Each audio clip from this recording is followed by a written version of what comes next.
Morning po sa lahat. Andito po kami ngayon sa sasakyan Erwin. Papunta po kami ng Tabugon. Pupuntahan po namin si Andy tapos si Aileen kung anong ganap. Ayan po si Jorlan TV official. Si GP po andun sa likod. Ayan, Erwin TV official. Kinakabahan po kami. Kasi hindi namin alam kung anong ugali ang meron si Andy pag nasa lugar niya. So, kailangan lang namin silang makausap para sa clarification about the verification, subtraction, multiplication, mga ganun. Mahirap kasi pag para alam natin kung anong plano nila. At hindi ko na kasi alam kung paano kung saan. Kasi parang gagawin lang niya lagi yun pagkatapos na makakuha si Aileen ng mga gamit dito. Pag wala ng pera, papalikin na naman niya. Parang ganun ba? Kaya ngayon, kausapin natin ng mahinahon. At lalaki sa lalaki. Napakla dito, pre. Napakla dito. Kaya kailangan, ako lang ang babae. Sige lang. Baba.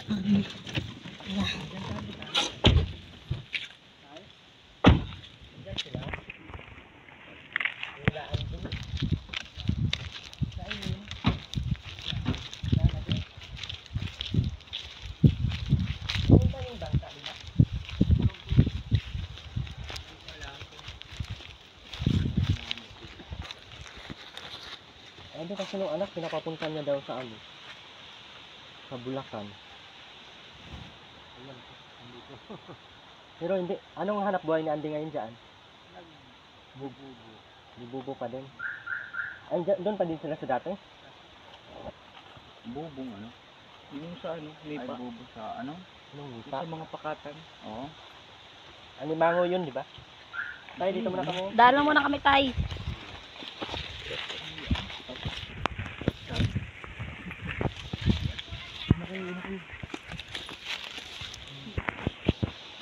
Sino ba mauna natin?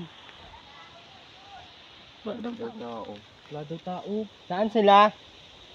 Wala daw tao, tayo. Ha?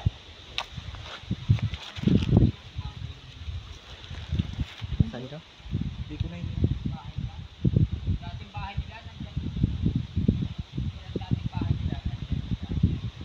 Sabi wala daw. Sabi daw kuya, wala tao. Wala dyan.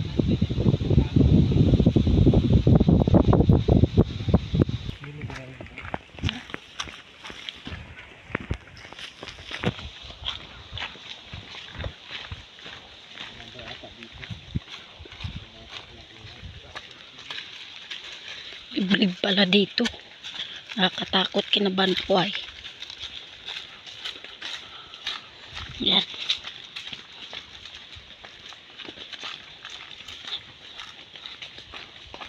Papasok kay Andy.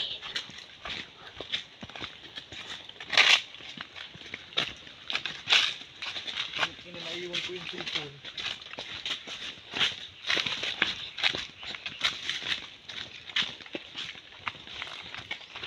Ang bahay mo.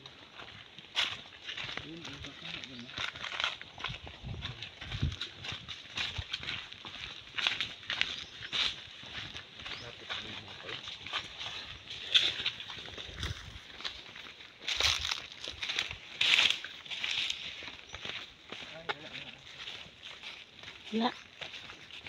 Baka nandun sa nanay. Andy.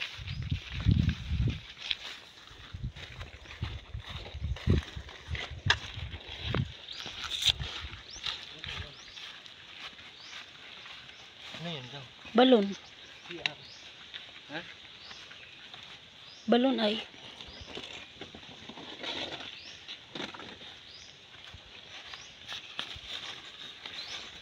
Short na GPS.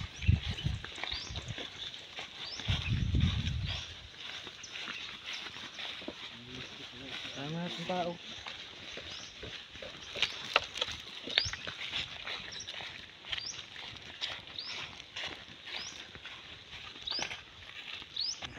Diyan. Bahay ni Andy.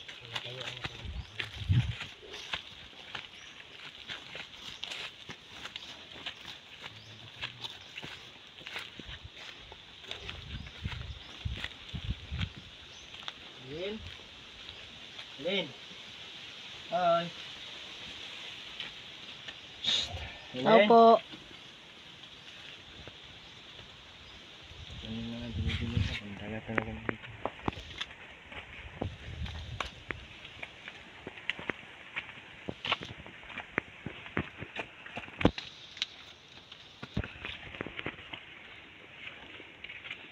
Durabox yun, di na lang. Yan yung binili, no? Dinala niya. Yung malinis man si Aileen sa paano? Malinis nga. Bakit pag andun siya hindi siya nag-ano? Kaya nga, yun yung nakapagtataka. Baka mo abay, hindi ako. Siyempre, huwag mo patayin din ha.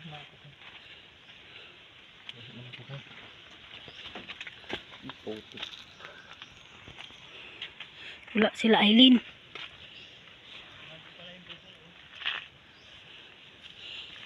Nandun siguro sa magulang.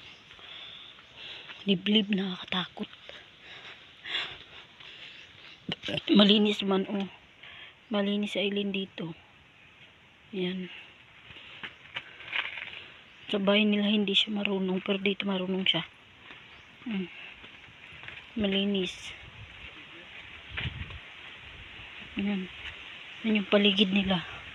Malinis.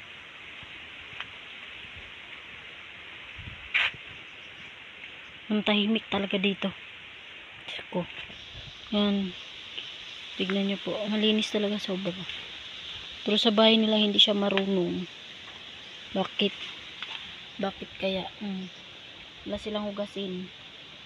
Malinis yung plato. Ba magaling? Bakit kaya? Pag pupunta doon sa bahay nila Ate Rowena, hindi siya marunong.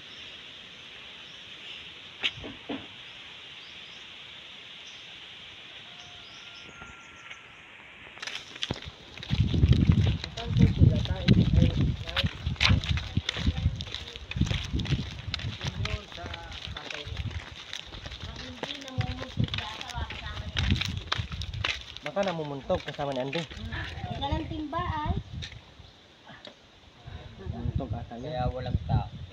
Nakikita ko kayo sa sa YouTube. Ay. Galit na eh. Hindi naman kayo na-stress na eh. May bagong Tuwa pa nga eh. Ang dami na-stress sa ano ko ay. May stress. Ito pa si Juan. Sino yan? Talagang nakakatuwa yung pagnakalay. Sa YouTube. Nandun yun. Ako sa TV. Kaya naroon na si Eileen. Doon sa ina ni Andy. Wala Lang yun. Alam mo nata ninyo ang bahay ni Andy. Yung magulang ni Andy dyan. Alam ko naman po. Ayun pala. Nandun. Sa Eileen. Nagkahawa kamay pa nga kasi. Nagdaan. Oh. Hawak kamay pa pala. Nagkahawa kamay yung dalawa. Magmamahalan nga talaga siguro yun, no? Talaga mahal ni Andy yun. Oo, pag yun ay wala si dyan, Aileen, dito sa kapatid ko nakikitulog dyan. Naiinip ka sa akin. Akala ko na, ang Aileen. Umuwi nga doon daw at binubugbog daw siya dito. Ay, hindi. Sabi niya, Siya pa nga nang bubugbog Ay, kay Andy, tapos pinananaga. Tatakbo ang Andy. Ang Andy ay, Oh, di man? sabi niya. Binabato ako ni Andy dito sa ulo. Yes. Ay, maka doon sa kabilang bahay na. Doon daw, doon. Ano di sa, Ano ko, buang ba talaga to? alam ang pizza. Kasi mabuang ka na lang kakaisip. Ikaw na lang mabuang. Ikaw lang ang masisira ang ulo. Kaya sabi ko, kawawa. Hirap ba intindihin kung ano? Dito hindi na yung pinapansin. May May negosyo man doon. Sabihin mo kay Andy, magpawid kayo, Tapos makapawid kayo 200. Uy, may panid kayo 200, pawid 200. Tapos may contact man kami doon. Sila na yung kukuha. Oh, araw-araw 200, di ilang pera nyo. Ang kami, anong gagawin ni Andy kung mag-anak ko? Bakit buntis ka ba?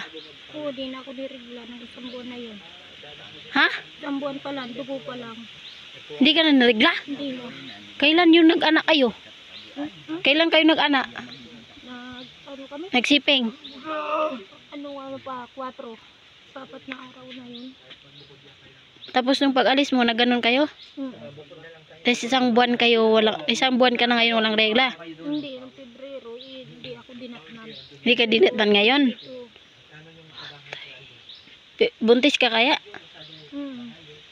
bila mo ko ng PT mas para maano. Sigurado. Buang ka, Aileen, pag nabuntis ka. Akala ko ba may turok ka dyan? Hindi pala yung turok. Sabi mo meron na, bawal kaya yun magsinungaling, Aileen. Bawal yun. Bawal bad yung magsinungaling. Alam mo ba yun? Bawal yun. Binatan ako noong 28 ng Pebrero. O di, March pa naman ngayon. Kaya nga. O, Binatan ako na April. April lang, tapos ng Pebrero, wala. Meron. Meron ka diba? O, March pa naman ngayon, wala pa naman. Ngayong buwan na to, re-reglahin ka pa. Hindi ka pa buntis. Gulat naman ako sa'yo, buntis ka na agad, kakabago-bago mo lang dito. Kahit kasama ko yan magtawid. Baho. Paano ka magkaganito? Kailangan magtrabaho ka. Kawawa yung mama mo dun, nalulungkot siya pag wala ka. Nagwawala yung mama mo, hindi na siya gumagalaw, di naliligo. Ikaw lang nung andun ka, tignan mo, naka-SM tayo kasi masaya siya na andyan ka. Okay lang naman, isama.